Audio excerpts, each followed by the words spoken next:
Good evening. Thank you for joining us at our Education in the City online series on strategies to reading and learning in current times. This evening, we are happy to have with us two speakers, Dr. Loh Chin Ee and Sarah Mounsey. They will be introduced by our moderator, Joy Tully. Joy is a children's book author and co-founder of Pepperdog Press. I shall now pass on the session to Joy. Thank you. Hello, thank you for having me as your moderator for this session.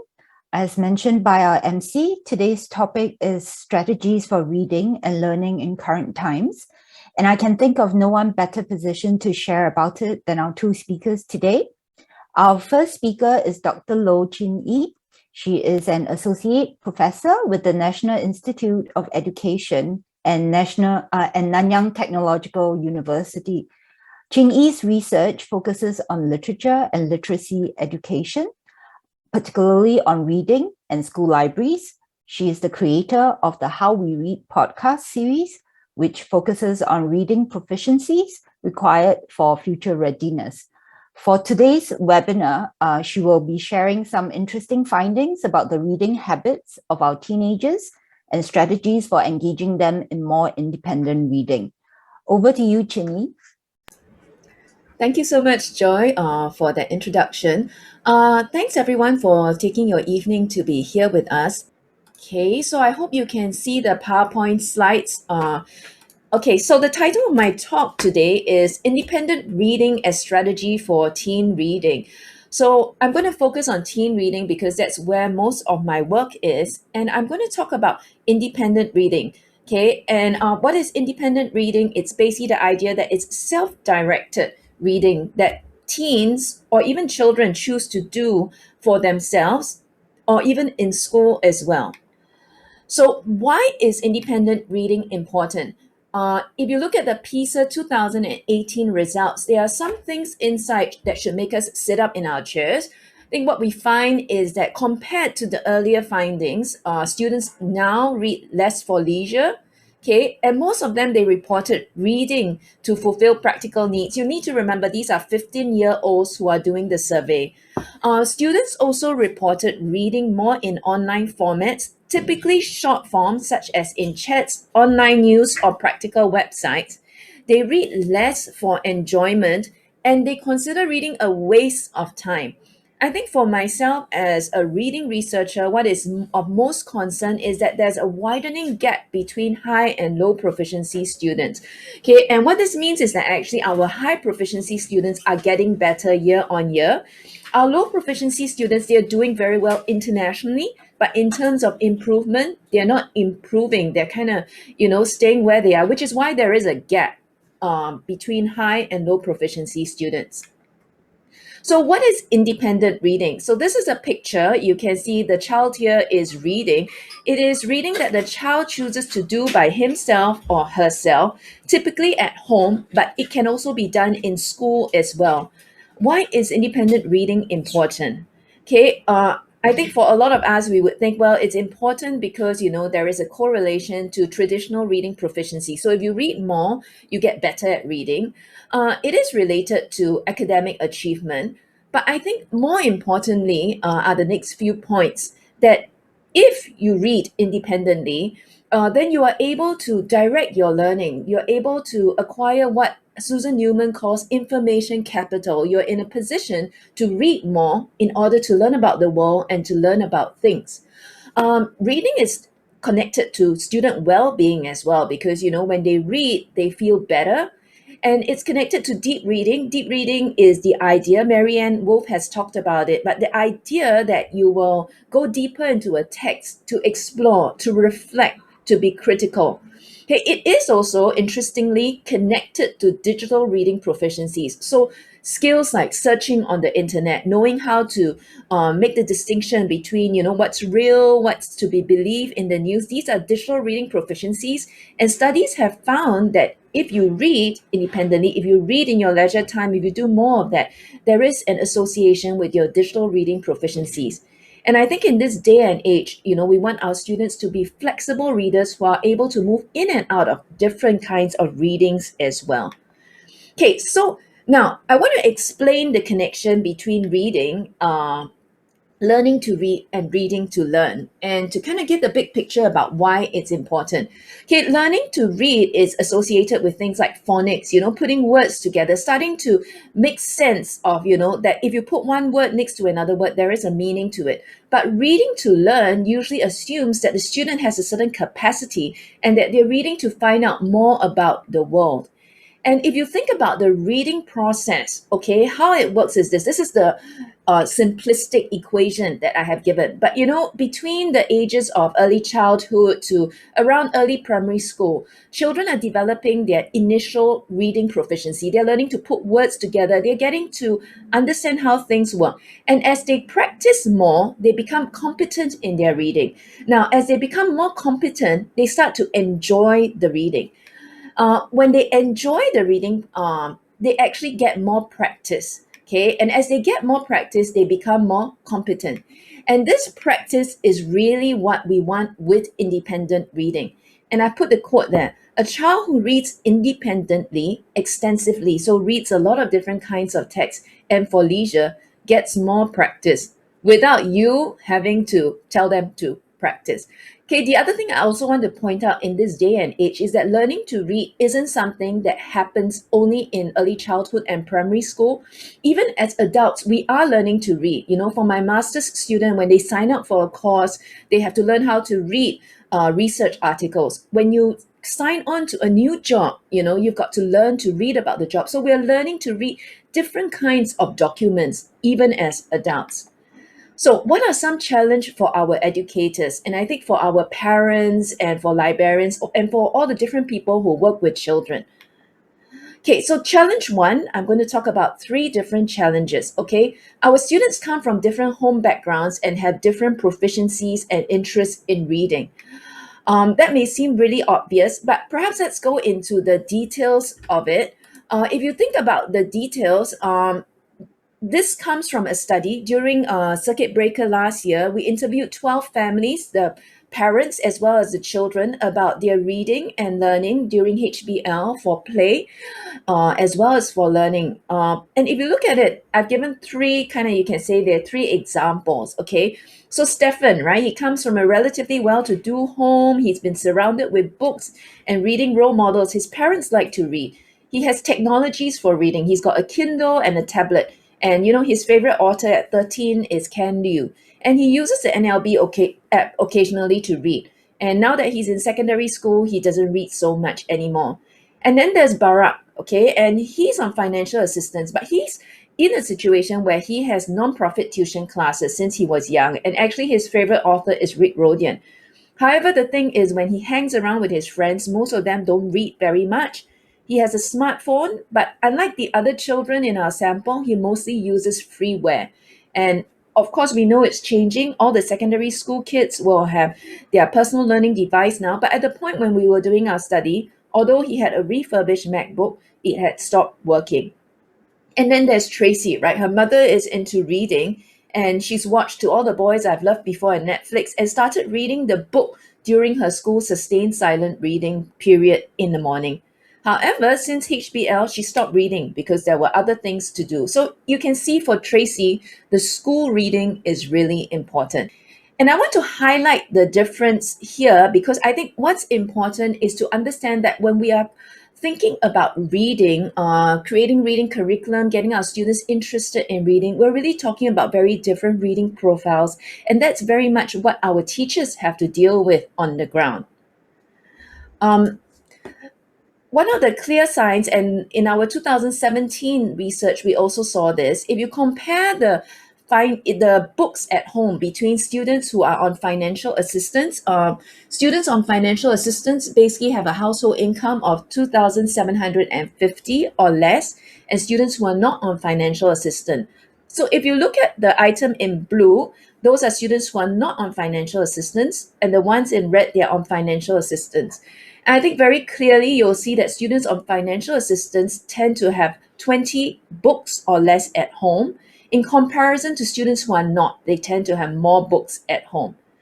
However, it's not just the number of books at home, okay? So just flooding a kid's house with books is not the only solution. I find that students in the study on financial assistance were also less likely to have reading role models who read two or more different kinds of text. Typically, they are more likely to report that parents don't read, or parents only read one kind of text, and that would be the newspaper. Now, why is this important? Because if the parents are reading more kinds of text, it means there's more things around at home to see.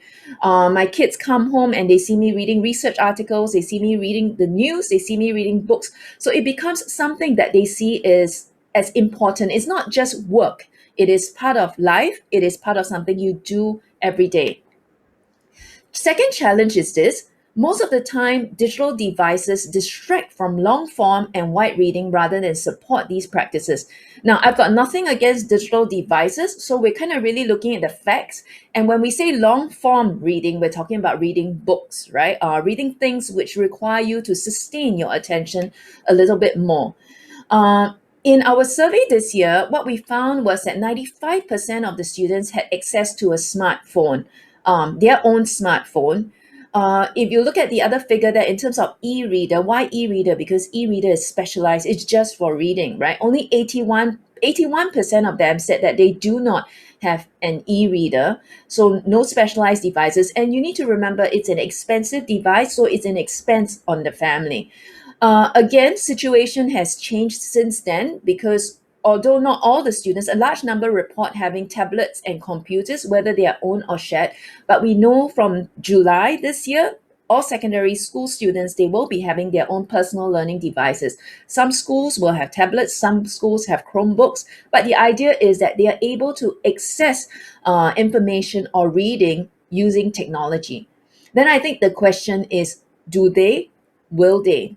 So if you look at this table, what we found was that from the 2021 survey, so that's about over 5,000 students from 7 different schools doing the survey. And what you will find if you look at the first line, number 1, is that reading is correlated with reading enjoyment, reading frequency, and reading duration. So when you see the double asterisk, it means that it's significant. On the other hand, playing e-games, browsing social media apps, watching videos online, and watching TV are negatively correlated with reading enjoyment, reading frequency, and reading duration. So this suggests that device use may actually conflict with reading time. And in our interviews with students from one school, what we found for some students, whether they liked reading or not, devices may have an impact on their reading. But sometimes the students told us, like this first person, Joyce, right? I did have a phone, so I read in primary school because I wanted to kill time and stuff. And now you just use your phone to kill time. So she didn't really use the phone for reading. On the other hand, David also says, I did hear about the app because we asked very specifically, we think that the NLB app is a great app to be using in terms of accessing online resources. So we asked him, we asked the students, do you know what the NLB app is? Do you use it? And David says, well, I don't have time for the app. These names are pseudonyms, so they're not the students' actual names. What we also found was that adolescents who enjoy reading are more likely to use technology for reading. So if you look at this, students who enjoy reading in blue, read more on print, read more on their smartphone, read more on the computer, e-readers, and using tablets. And here's a Dan, he's an avid reader, and he actually prefers to use the smartphone and his technology rather than print because he says he can get his books from the NLB app and they're free.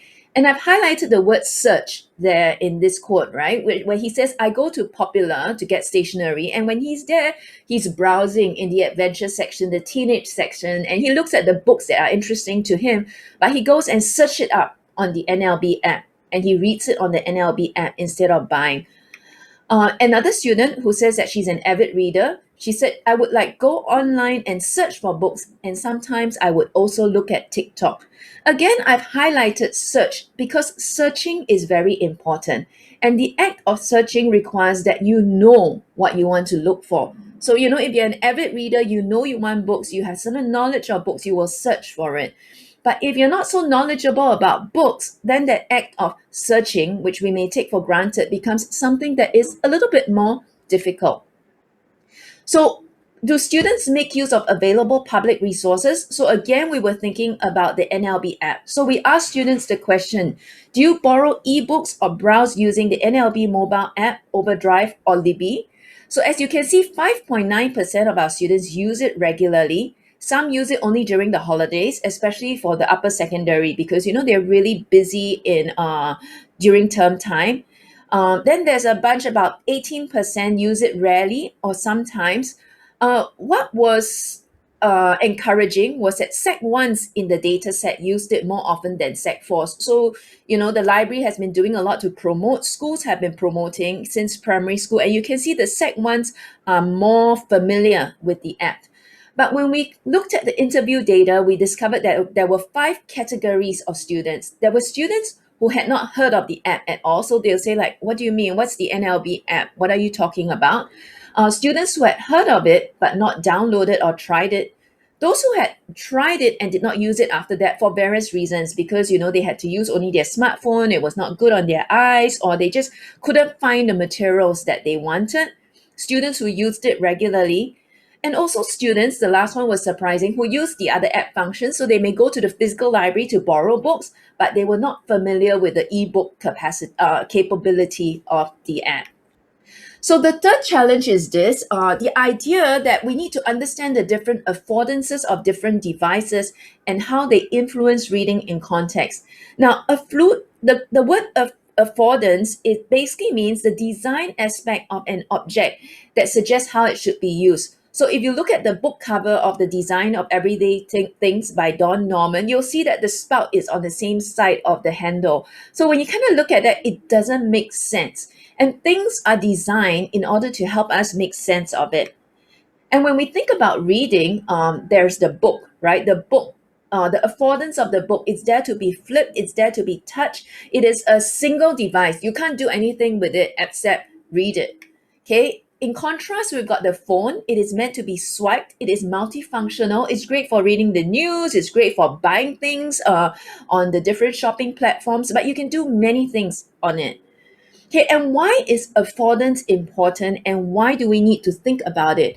When we asked students about what they preferred to use, the interesting things was that more students this year preferred to use the smartphones, especially those who were 14 onwards. But they still like to use print. And when we interviewed them, most of them said they preferred to use print. Why do they prefer to use print? It is more comfortable. They like the feel of turning the books. And when you have print, they can pass it on to each other and share it. Another factor is access to reading resources, right? So like Dan, he prefers reading online because it is more convenient. He can get many books. He can get it immediately. But on the other hand, if you're not familiar with using online resources, it can become very confusing. Just like Jay, he says, I couldn't find the right book that I wanted to read. And our teenagers, they are very savvy. They have purpose and choice. So Zach here, who is a boy who says he enjoys reading, says he'd rather read hard copy books. But when he's on the bus, he will read anime, manga, because, he gets access to different resources. And even Fatin, who's not a reader, says, I prefer to read a hard copy book because you don't get distracted. So understanding that devices distract helps us to think about what kinds of reading we want to encourage. So just to highlight, when we think about reading on these different devices, I know we talk about the Kindle quite often. It's something you can bring about, but people don't talk so much about the cost of a Kindle, right? That you've got to maintain it. You've got to have books inside which you have to purchase. And what really stood out in the interviews, we interviewed 37 children, 37 teenagers who were 14 and 15, and maybe 2 of them reported having a Kindle. And I thought this quote really stood out to me. The girl in Indica says, I don't really buy books on Kindle because my parents just download books on it. I've only got Harry Potter on it. So here a child has a device, but the device is actually not allowing her to get more books, to find more books. So I think that's really an important consideration. When our teenagers able to find books using the devices, the technologies that they have. So I think, mainly what I just wanted to highlight with this point is that whatever the devices there are, we need to consider the cost as well as the affordance of e-reading. We need to ask, are students able to access books, say via the print? If we had 10 of the book Augie and Me in the library, 10 students would be able to read it and to return it. If we had the book on, say, an iPad that all the students had, and we reminded them of it, they would read it. If it were on the phone, maybe would they be reading it as much, or would they prefer to read it on the phone? So those are thoughts for consideration. So remember just now what I said about independent reading, that practice was the most important. So I think, the question we asked the students was this, and I'm just going to highlight this and then kind of go on to my last slide, which is about implications. One of the questions we asked students, what would make you read more? And I've highlighted 3 to point out, and you can see that 77.9% of the students said that they would read more if there was an interesting topic or if there was an interesting book that they found. Now, that's really important because what it's pointing out is that content is the most important. There needs to be a purpose to reading. And as parents, as teachers, it's about helping our students or our children find the right content, the right books, the right news, the right things that will help them click. The second thing that I highlighted in red is personal development, and that was only sort of high across the express students in our data set. But I thought that was interesting because, that they wanted to read books about personal development. And I would include things like biographies, books that, if they were interested in a particular career, they might want to read up more about it. Now, this is not to say that it's only reading. Of course, you can watch, and some of the students may watch videos, they go onto TEDx, or they go online to learn things. But we know that personal development is an important reason for our children and our teens when it comes to learning. Finally, I highlighted more time. It's kind of number 6, but it still had 30%. I think that's important because do we make time in school or at home for our children to read? And I do think that we can make more effort to have sustained time in school for children to read. So finally, here on my last slide, one of the things that I've been thinking about is how do we create an ecology for reading? And these are 4 words, 4 S words that I've been sort of mulling over. I think the idea that we need to help students search, or students want to search. How can they help? How can we help them find things, right? It's also something that they socialize around. If you have friends who read or teachers who read, you might be more inclined to read. We might also need to scaffold students' reading. If they don't know where to find books, how to find books, we need to teach them, or we need to provide examples for them, and it needs to be sustained over a long period of time. Don't give up the first time you do it and it doesn't work. You need to do it over a period of time. So just 4 questions here, which I'll just read out. Can we find interesting materials for teens to read?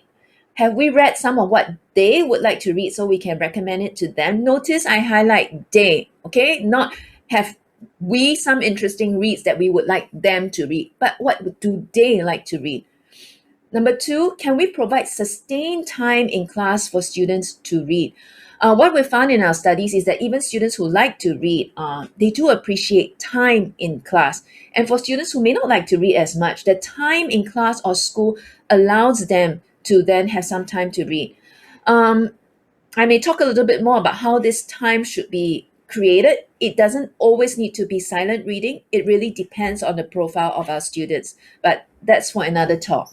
Okay, number 3, can we make use of class time to introduce students to the NLB app and give them time to play with the app to find the right books? When kids are into kind of games, they play with the apps, they learn it. That's how they learn, right? In the same way, we need to play with apps, reading apps, to learn how to use it.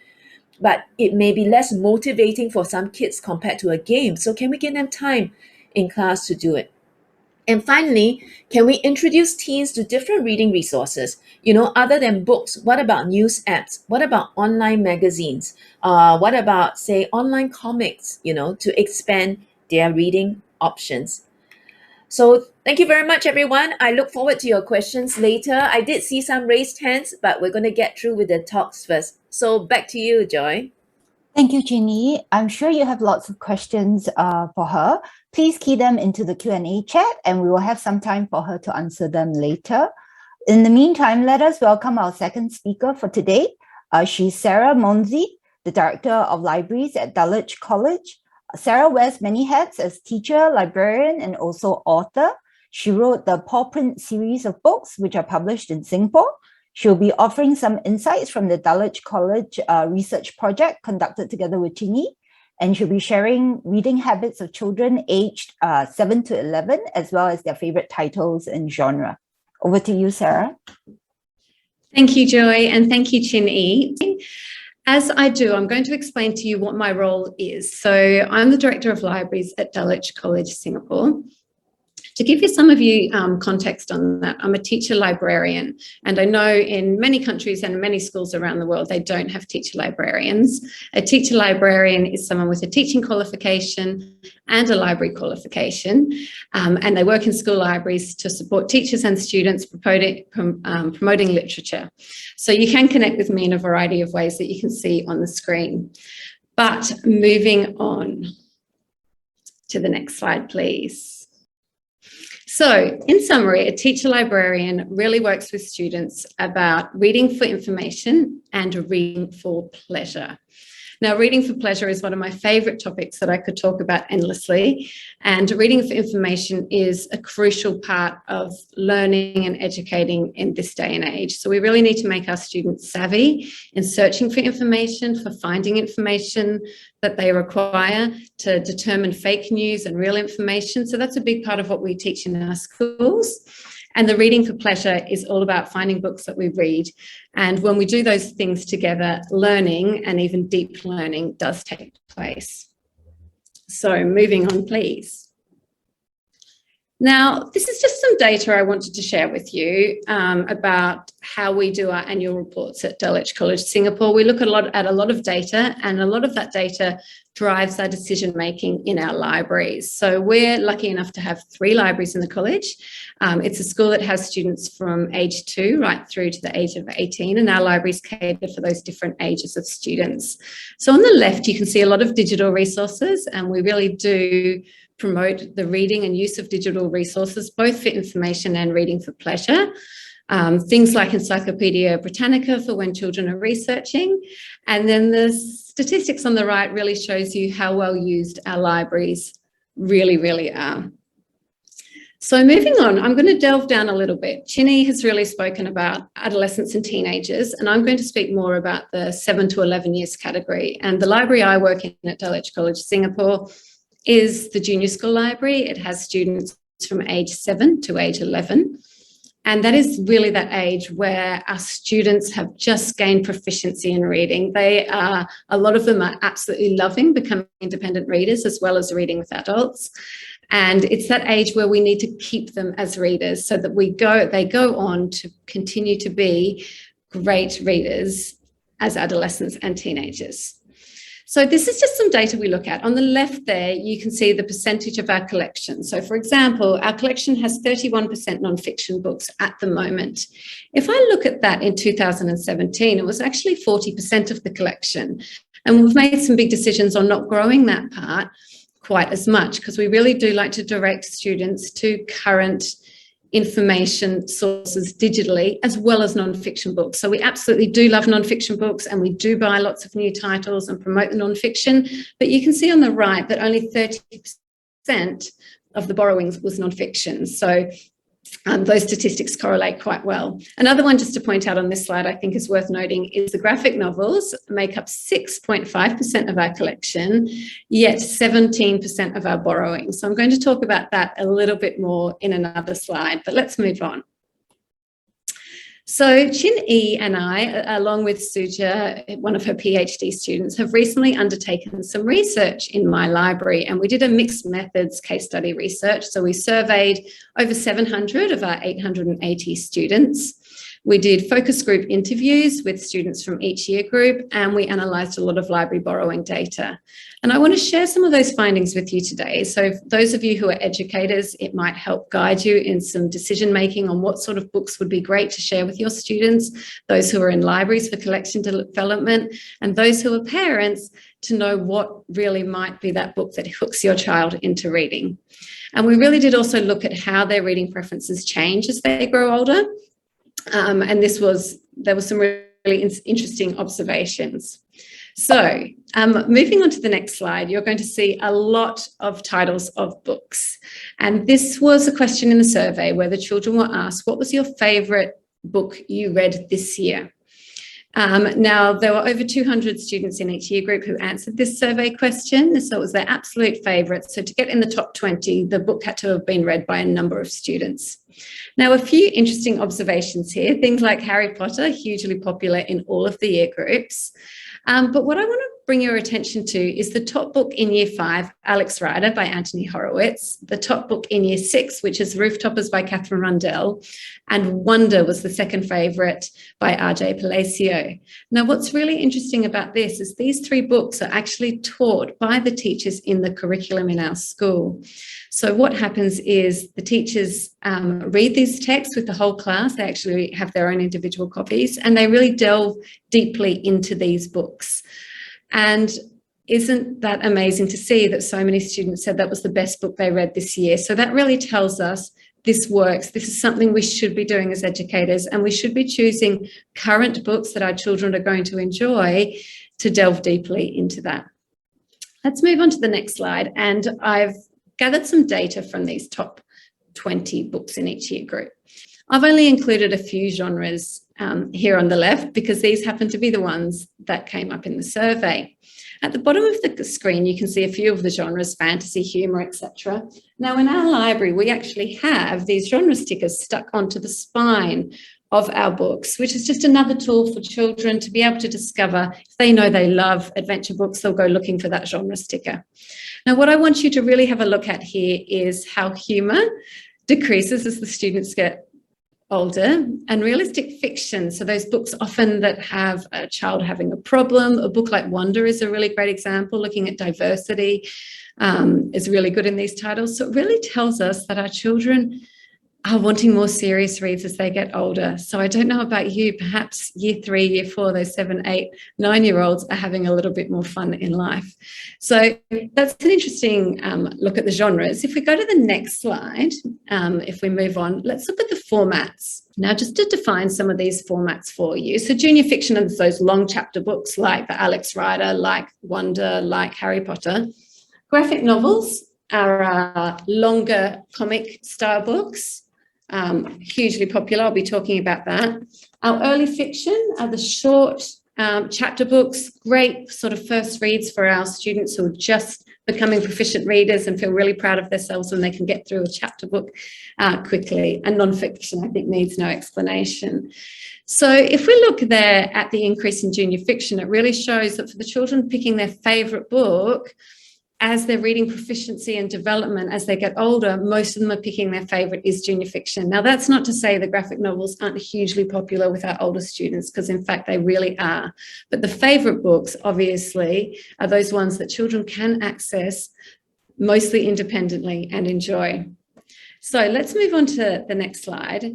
And this actually is some different data. This is actually looking at the top 10 books that were borrowed from our library this year.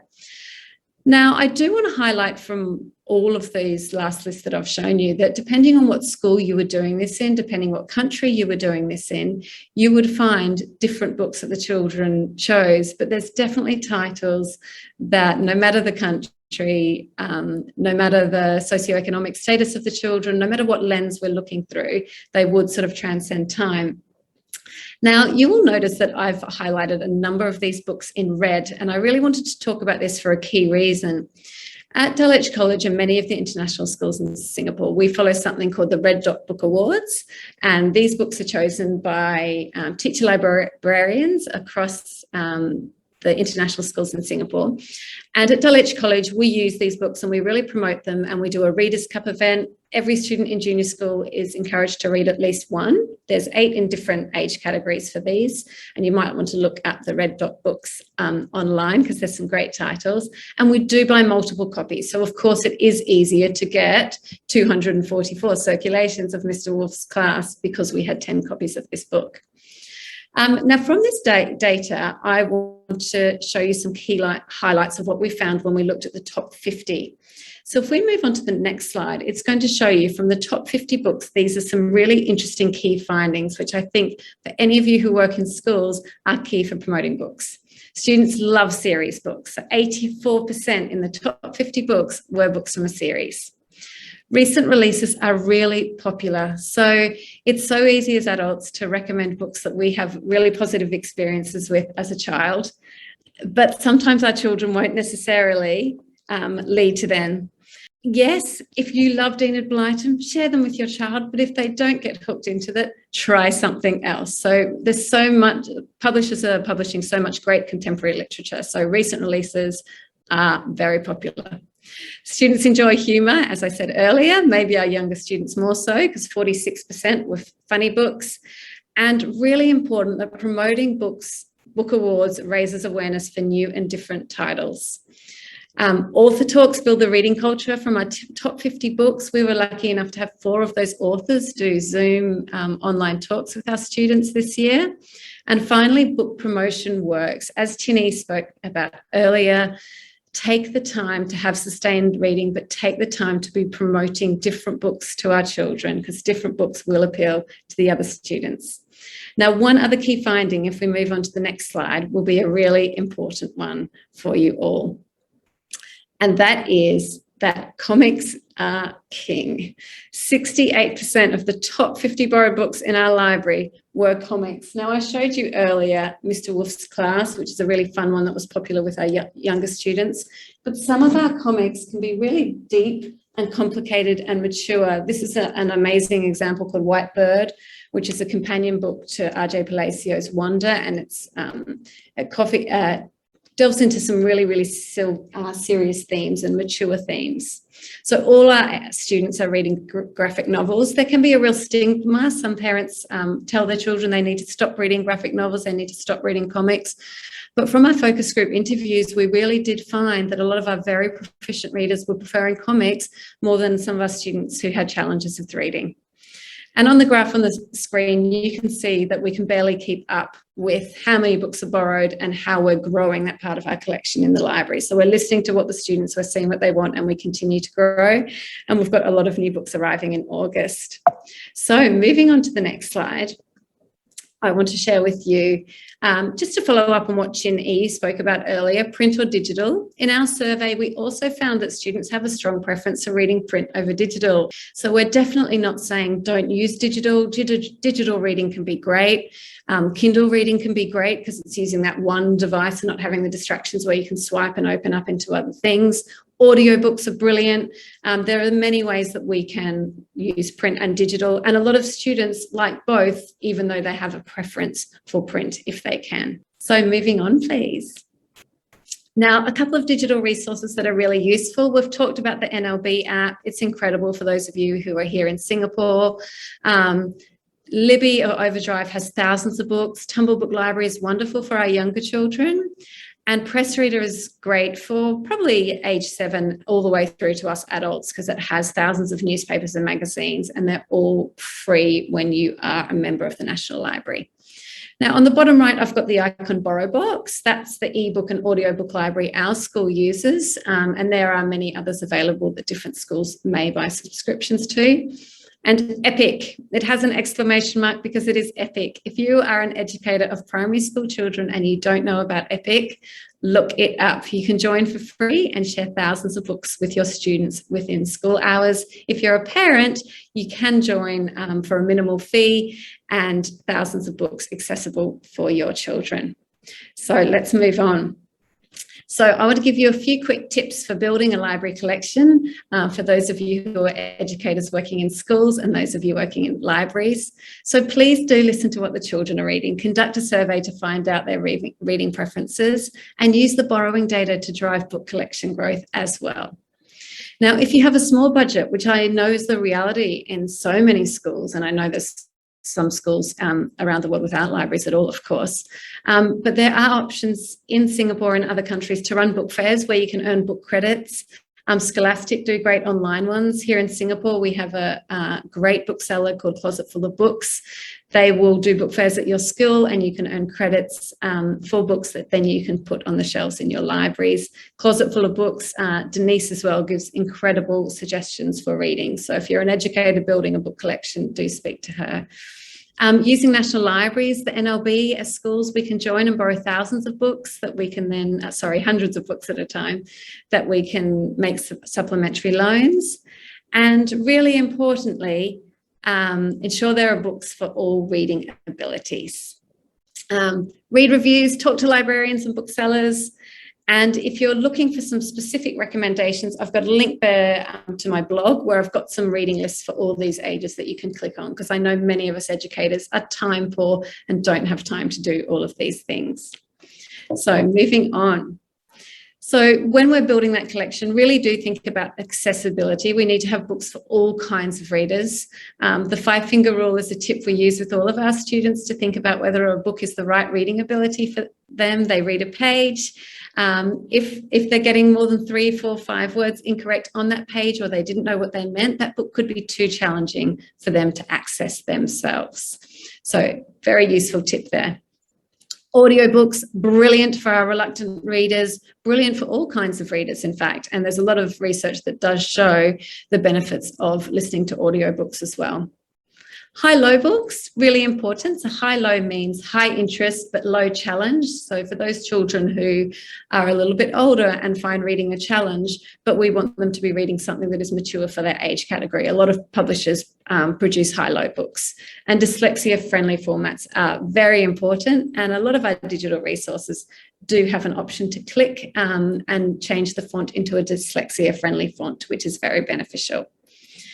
Moving on now, some of you are probably thinking, I don't know where to begin. I've told you I've got a list that I shared earlier on my blog with book recommendations, but these are 4 places I go as a teacher librarian to get suggestions to build my book collections. And this is just a tip of a very large iceberg. As parents, what should I read next? Get your children to have an Explorer on there. It's brilliant. They can put on a book that they've really enjoyed and they've just finished, and they want to get more that are similar, and that will give them a lot of suggestions. So great one to explore. And moving on, this is a little tip that you could do in your library or in your school or in your classroom, but we had students help us make these posters. So I really enjoyed the Bad Guys books. They were so funny, but I don't know what to read next. Well, here's 16 titles for you. And these posters are also shared on my blog, and I'm happy to share editing rights to anyone who wanted to make them for their own schools. Moving on to the last few slides now. So I know we have time for questions because there's plenty coming in. A few tips for reading for pleasure. Create book and reading events. Get excited about reading. Follow book awards or create your own book award in a school. Like I said earlier, embed children's books into the collection, and it doesn't have to be just long chapter book reads. Picture books can be embedded all the time and can be a brilliant provocation. Author talks can be expensive, and quite rightly, these authors do deserve to be paid for their time. But if you don't have a budget for this, there's lots of authors who have read alouds, short talks, little promotions online that you can share with your students as a little taste and an introduction to authors. You can run book clubs, students can run book clubs, and you can use book talks or recommendations to encourage students to discover new books. Now, when you do a book talk, you have to give the students FOMO, fear of missing out. You have to talk about that book like it's the most exciting thing that you've ever read. And I promise you they will start wanting to borrow that book. And then train up the children so they can do the same. They can do a short, sharp book talk and recommend to each other. And like Chin Ee said, we all need to be reading advocates. Moving on to the last few tips. And for those of you working in libraries or in schools where you want to support the library staff, these are some tips that really help. Clear signage helps. Front-facing books, I could say 100 times in a row. You can see the bottom photo. They are So many covers facing out. This sells the books. That helps the children discover them. A shelf with just all books in a spine doesn't lead to as much discoverability. If you can, have digital book displays with different books or book reviews coming across the screen. Have comfortable furniture. Make it a library where everyone can talk and collaborate. You don't have to be shushing them. They should be sharing. They should be happy. They should want to go to that library. I talked about genre labels earlier that we stick onto the spine of our books as a little tip. And access to the library book catalogue where they can browse as well is really key. I'm going to finish with two really special quotes. As adults, we all have this job to help the children we work with or live with find the right book. I truly believe there are the right books for everyone. So Wise Words by J.K. Rowling. And I will finish with the last slide, moving on, from Neil Gaiman, who is a fabulous author. He says, we have an obligation to read aloud to our children, to read them things they enjoy, to read to them stories we are already tired of, to do the voices, to make it interesting, and not to stop reading to them just because they learn to read themselves. And going on from that, as the students are older, we have that responsibility to talk to them about what they are reading, get excited about what they are reading, and keep showing them that you are a reader.